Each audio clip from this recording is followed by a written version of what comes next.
Je vais parler d'un livre que j'aime beaucoup, intitulé La passe miroir, de l'auteur Christelle Dabos. Du coup, le sommaire, en première partie, aura l'auteur et la maison d'édition, puis les personnages les plus importants, après l'histoire, la suite de la série, un extrait du livre, mon avis sur ce roman, le quiz, avec la petite correction, et les sources. Du coup, l'auteur et la maison d'édition.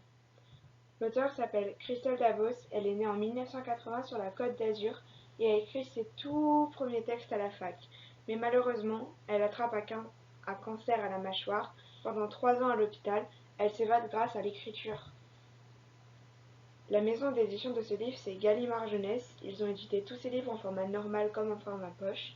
Un exemple d'un autre livre qu'ils ont édité, c'est Animal, la prophétie de la Reine des Neiges, de l'auteur Victor Dixon.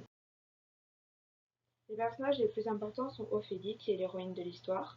Sa famille est très nombreuse. Avant toutes ses aventures, elle vivait avec sa mère, ses oncles, ses tantes, ses grands-parents, ses frères, ses sœurs, ses cousins, ses cousines. Il y a aussi Thorn, le fiancé d'Ophélie, Pérénide, la tante de Thorn qui va protéger Ophélie, Archibald, l'ambassadeur de la Citatielle, ses 7 sœurs, Gaël et Renold dit Renard, ses amis de la Citatielle. La mère Hildegarde, c'est un célèbre architecte qui s'amuse à jouer avec l'espace quand elle fait ses pièces. Les différents esprits de famille qui gouvernent des territoires nommés arches et qui transmettent des pouvoirs héréditaires à leurs descendants. Lazarus, qui est un célèbre inventeur qui crée des automates. Et Dieu, dont le reflet nommé l'autre, fait des ravages. L'histoire, c'est Ophélie, l'héroïne, du coup elle tient un musée sur Anima, et elle a une vie tout à fait normale, sauf que sa famille lui annonce qu'elle va se marier avec un homme inconnu qui vient d'une autre arche. Du coup, cette personne mystérieuse, un peu misanthrope sur les bords, s'appelle Thorn. Donc, elle va aller vivre à la Citatielle. Et entre les intrigues de cour et les tentatives de meurtre, est-ce qu'elle va réussir à s'en sortir? Et soudain, vers la fin du tome 1, de graves événements se produisent et au moment où Ophélie a besoin de lui, Thorn disparaît. Donc elle retourne chez elle, mais elle est ensuite de nouveau projetée dans ce monde inconnu, car elle doit retrouver Thorn et partir de chez elle. Et en passant de péripétie en péripétie, sortira-t-elle indemne de ses aventures? C'est à vous de le lire pour savoir. Donc, la suite, la saga La Passe Miroir se compose de 4 tomes pour l'instant. On espère très fort une suite. Il y a Les Fiancés de l'hiver, Les Disparus du clair de lune, La mémoire de Babel et La tempête des échos qui est sortie il y a peu de temps. Il y a un extrait que j'aime bien. C'est dans le tome 1 où le masque de Bérénice, qui est une courtisane qui vit la vie à 100 à l'heure, son masque se fissure parce que, au fond d'elle, en fait, c'est une enfant triste et seule. Et on va voir pourquoi. Ophélie aurait encore préféré qu'elle ne dise rien. Plus Bérénice de parler, plus ça lui donnait mal au ventre. Accablée de fatigue, étourdie par l'alcool, Bérénice posa sa joue sur ses genoux, pareille à une enfant en mal d'amour. Ophélie ne se sentit pas le cœur de la repousser quand elle s'aperçut qu'elle pleurait. Vous avez trop bu, lui reprocha-t-elle. Mais, les enfants, octa Bérénice en enfonçant son visage contre le ventre d'Ophélie. On me les a enlevés, un par un. Un matin, c'est de la ciguë qu'on a versé dans le chocolat chaud de Thomas. Un jour d'été, ma petite Marion a été poussée dans un étang. Elle aurait eu votre âge, elle aurait eu votre âge. Madame, murmura Ophélie. Bérénice ne pouvait plus retenir ses larmes. Elle reniflait, gémissait et dissimulait sa figure dans la chemise d'Ophélie, honteuse de cette faiblesse à laquelle elle s'abandonnait. Les pierres qu'on a retrouvées pendues à cette branche, un par un, j'ai cru mourir, j'ai voulu mourir. Et lui, vous pourrez me dire qu'il a tous les défauts, mais il a été là quand Nicolas est mort à la chasse. Il a fait de moi sa favorite.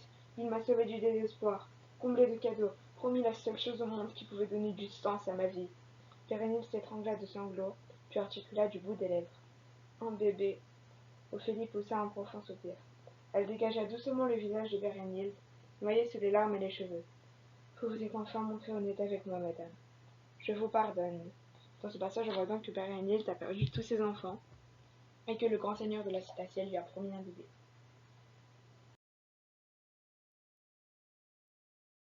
Mon avis sur ce livre, j'adore vraiment, c'est une super histoire, c'est incroyable. Et ce que j'aime bien, c'est le fait qu'Ophélie, qui au début n'est pas du tout prévue pour être une héroïne, se retrouve bien projetée dans la vie d'une héroïne malgré elle. Si vous commencez à lire les livres maintenant, vous avez de la chance parce qu'ils sont tous sortis pour l'instant. Parce que la seule fausse note, c'est que s'il y a un tome 5, il faudra attendre très longtemps pour le lire. Il y a aussi le fait que les 100 premières pages sont ennuyeuses.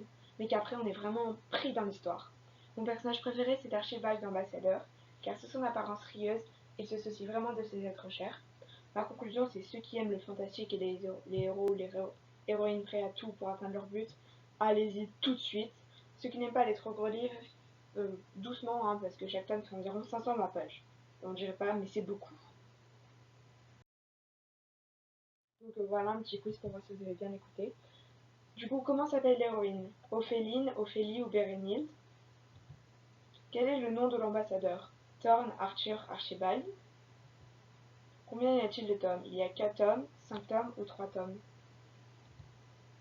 Quelle est l'arche où l'héroïne vivait au tout début? C'est l'arche Artémis, c'est l'arche Anima ou c'est la citatielle? Dieu a-t-il un reflet? Non ou oui? Voilà la correction. L'héroïne s'appelle Ophélie, l'ambassadeur s'appelle Archibald, la saga a 4 tomes et au tout début elle vivait sur Anima, et oui, Dieu a un reflet. C'est les sources qui ont servi à faire ce quiz.